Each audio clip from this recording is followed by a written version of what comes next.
Good morning class fourth. Last EVS class में हम लोगों ने chapter second my family complete किया था और मैंने आप लोगों से कहा था नेक्स्ट क्लास में हम लोग इस चैप्टर की एक्सरसाइज करने वाले हैं। Open page number 8। Think and do answer the following question. आपको इन क्वेश्चंस के आंसर देने हैं। तो फर्स्ट क्वेश्चन है आपका, how have family change over time. Family जो होती है टाइम के साथ कैसे बदल जाती है। तो देखो, आप लोगों ने देखा होगा कि आपके जो दादाजी हैं, जो घर में बड़े हैं, उनका जो ड्रेसिंग सेंस यानी वो जो कपड़े पहनते हैं वो कपड़े आपके पापा नहीं पहनते हैं। वैसे कपड़े आपके पापा नहीं पहनते हैं। आपके पापा जैसे कपड़े पहनते हैं वैसे आपके चाचा नहीं पहनते हैं। आपके चाचा जिस टाइप के कपड़े पहनते हैं वैसे आपके भैया, बड़े भैया कपड़े नहीं पहनते हैं। तो हम लोग टाइम के अकॉर्डिंग, जनरेशन के अकॉर्डिंग हम लोगों की जो थिंकिंग होती है वो चेंज होती रहती है।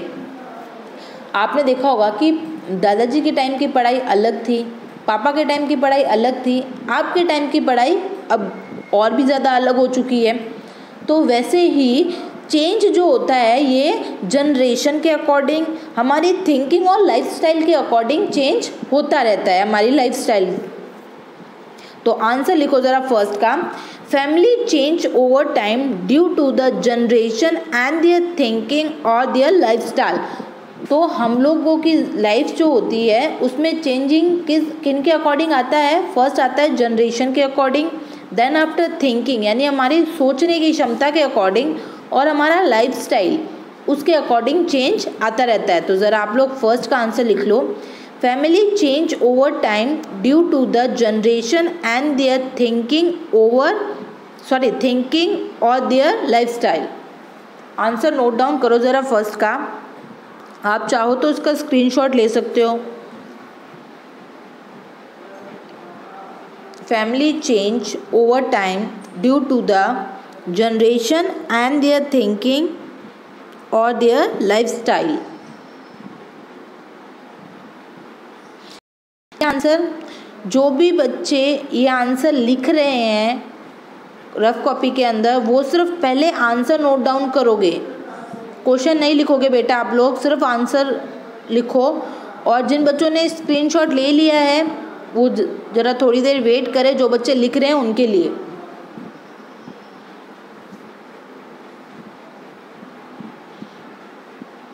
आगे बढ़े नेक्स्ट क्वेश्चन की तरफ। आई होप आप लोगों ने लिख लिया है। Now come to the question number second, what do you mean by the term family. Family क्या होती है। तो मैंने आपको बताया था कि group of a people related to each other living together in a house are called family. यानी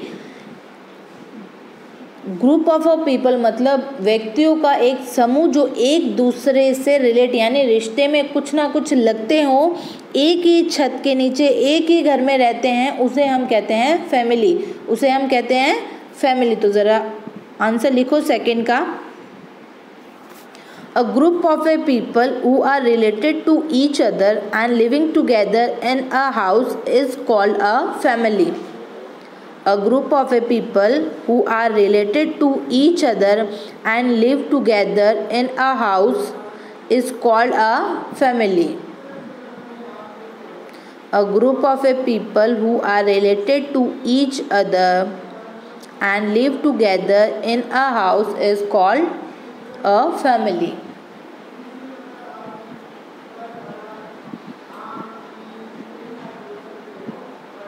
जिन्होंने स्क्रीनशॉट लिया था वो बार बार स्क्रीनशॉट नहीं लेंगे। एक स्क्रीनशॉट में आपका क्वेश्चन फर्स्ट, क्वेश्चन सेकंड और क्वेश्चन थर्ड का आंसर आ चुका है आपके पास। और जो लिख रहे हैं वो सिर्फ आंसर नोट डाउन करेंगे, क्वेश्चन नहीं लिखेंगे रफ कॉपी में।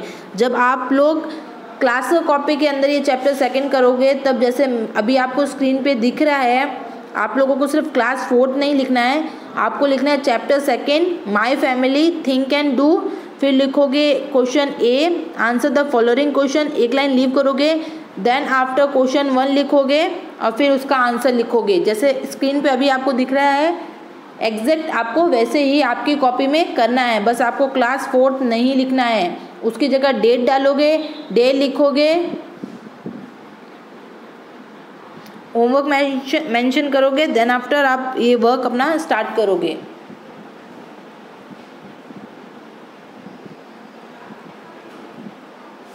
लिख लिया सेकंड का आंसर, आगे बढ़े। Come to the third question, what are values. Values क्या होती है? वैल्यूज वो नैतिक रूल्स, मतलब जो फैमिली आपको गुड बिहेवियर सिखाती है, जो फैमिली आपको गुड बिहेवियर्स, आपको एथिक्स सिखाती है, वो होते हैं वैल्यूज। तो कौन कौन सी वैल्यूज होती है ज़रा देखो। Values are the thing of a good behaviour which learn by our family. Values जो होती है वो गुड बिहेवियर्स की, वो अच्छी बातें होती है जो आपको फैमिली सिखाती हैं कि आपको रिस्पॉन्सिबल बनना है, डिसिप्लिन में रहना है, ऑनेस्ट रहना है, आपका नेचर हेल्पफुल होना चाहिए and always be kind. Answer note down करो ज़रा थर्ड का। Value are the thing of a good behaviour. Values are the thing of a good behavior which learn by our family. अच्छी आदतें, नैतिकता, अनुशासन, ये सब चीज़ें कौन सिखाता है आपको? फैमिली। किससे कैसे बिहेव करना है, बड़ों से कैसे बात करनी है, छोटों से कैसे बात करनी है, तो ये सब चीज़ें कौन सिखाता है? फैमिली। और ये क्या होती है? हमारी वैल्यूज़। क्या होते हैं ये? वैल्यूज़।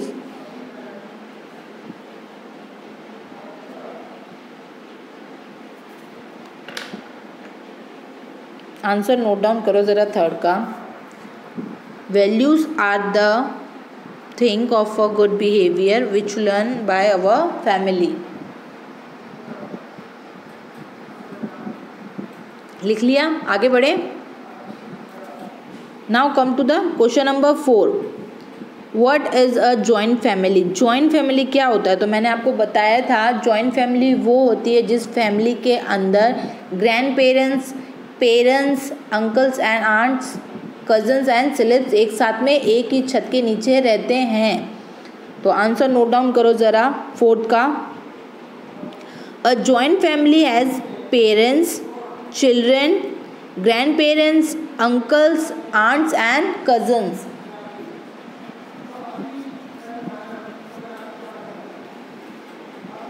लिखो ज़रा। A joint family has parents, children, grandparents, uncles, aunts and cousins.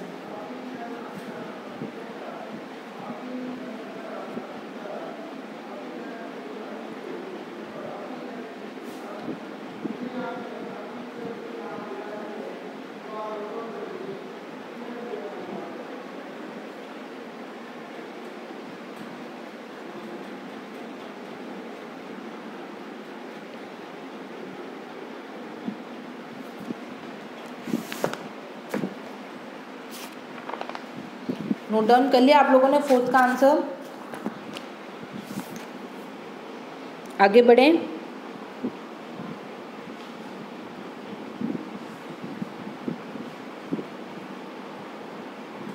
I hope आप लोगों ने फोर्थ का आंसर नोट डाउन कर लिया है। आप चाहो तो इसका स्क्रीनशॉट ले लो, और जो स्क्रीनशॉट, जिनको स्क्रीनशॉट लेना नहीं आता है, वो छोटा सा आंसर है, जल्दी नोट डाउन करो।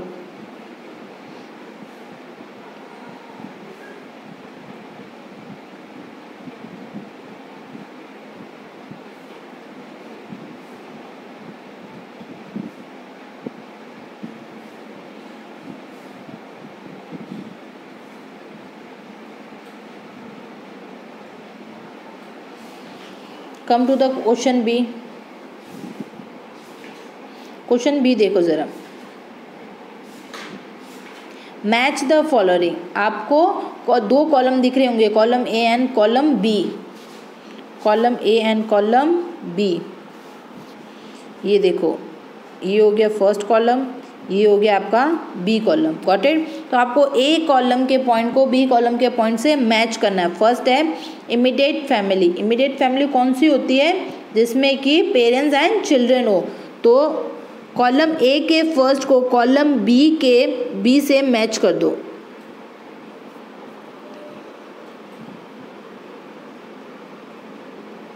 Only parents and children, immediate family में ओनली पेरेंट्स एंड चिल्ड्रन होते हैं। मैच करो ज़रा।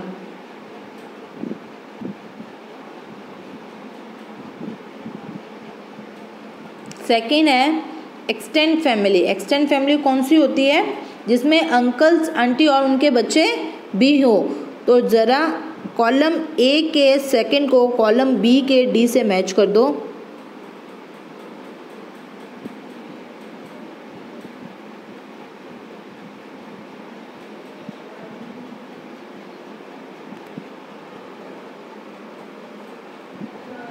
कर दिया मैच, आगे बढ़े। Third, joint family. Joint family में क्या होता है? All living together. क्या होता है? सब एक साथ रहते हैं। कौन कौन?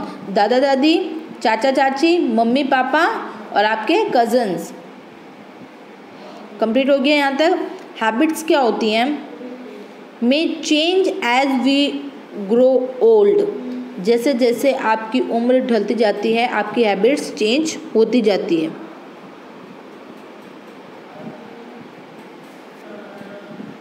बी क्वेश्चन कंप्लीट हो गया सबका, आगे बढ़े।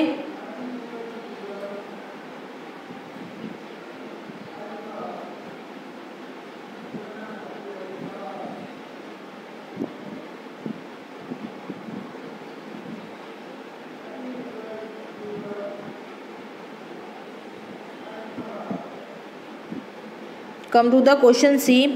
Write T for a true and F for a false statement. यानी कि आपको ये स्टेटमेंट्स जो नीचे लिखे हुए हैं उनको पढ़ना है और जो सही स्टेटमेंट है यानी जो सही स्टेटमेंट है उनको आपको ट्रू यानी जो सच्चा स्टेटमेंट है, जो सही, जो आपने पीछे चैप्टर पढ़ा उसके अकॉर्डिंग सही है, उसको आप टी से डिनोट करोगे और जो गलत स्टेटमेंट है उसको आप एफ से डिनोट करोगे। तो हम लोग फर्स्ट स्टेटमेंट पढ़ते हैं। The relative who live with us make our extend family. जो रिलेटिव हमारे साथ रहते हैं क्या वो एक्सटेंड फैमिली बनाते हैं? तो ये हो गया आपका फर्स्ट इज ट्रू। ये हो गया आपका फर्स्ट इज ट्रू। तो फर्स्ट में लिख दो टी। आपको इन येलो बॉक्स के अंदर लिखना है, मैं येलो बॉक्स के बाहर लिख रही हूँ, आपको इन येलो बॉक्स के अंदर ही टी लिखना है।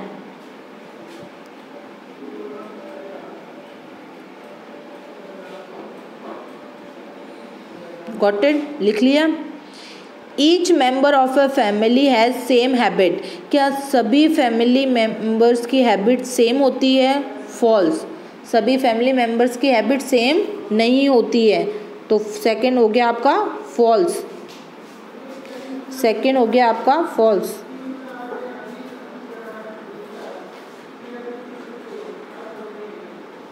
आपको येलो वाले बॉक्स के अंदर एफ लिखना है।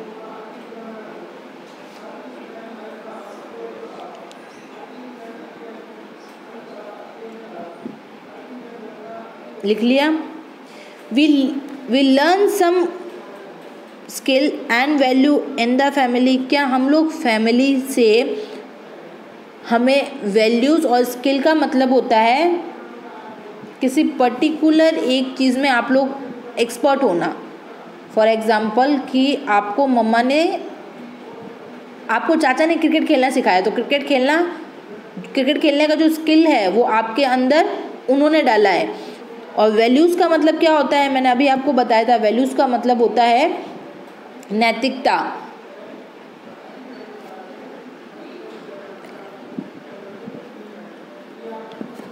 तो क्या ये सब चीज़ें स्किल एंड वैल्यूज़ आपको फैमिली देता है? Of course. तो ये हो गया आपका true statement.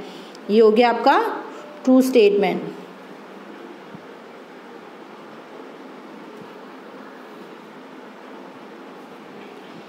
True statement. We learn some skill and value in the family.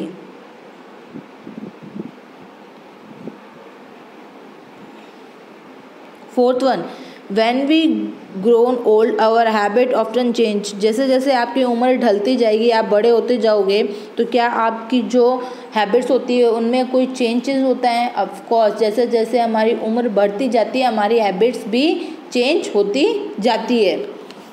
तो ये भी हो गया आपका true statement.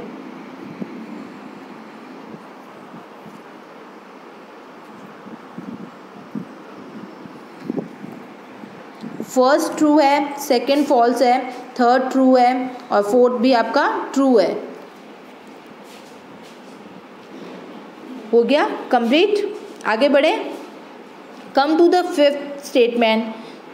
Jane's mother stay with her immediate family in Poona. क्या जैन्स की मम्मा पूना के अंदर रहते थे? नहीं, वो कहाँ रहते थे? दिल्ली में। कहाँ रहते थे?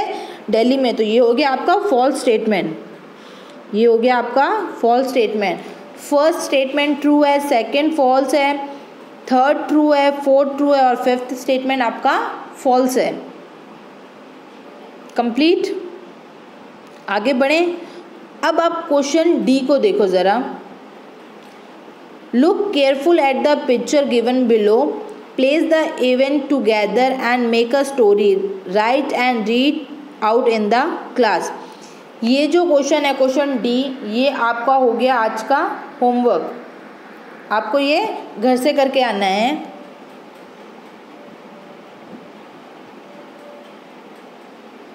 इसमें क्या करना है, आपको स्क्रीन पे देखो 4 पिक्चर्स दिख रही होंगी, आपको उन पिक्चर को देखना है, उनसे एक स्टोरी बनानी है। 4 पिक्चर दिख रही हैं आपको, इन पिक्चर्स को देख के आपको स्टोरी बनानी है। एक एक सेंटेंस बनाओगे। फर्स्ट पिक्चर को देखोगे, एक सेंटेंस बनाओगे जो उस पिक्चर में आपको दिख रहा है। सेकंड में फिर थर्ड पिक्चर को देखो, फिर फोर्थ पिक्चर को देखो। वैसे ही ये पिक्चर्स को देख के आपको 4 सेंटेंस नीचे लिखने हैं।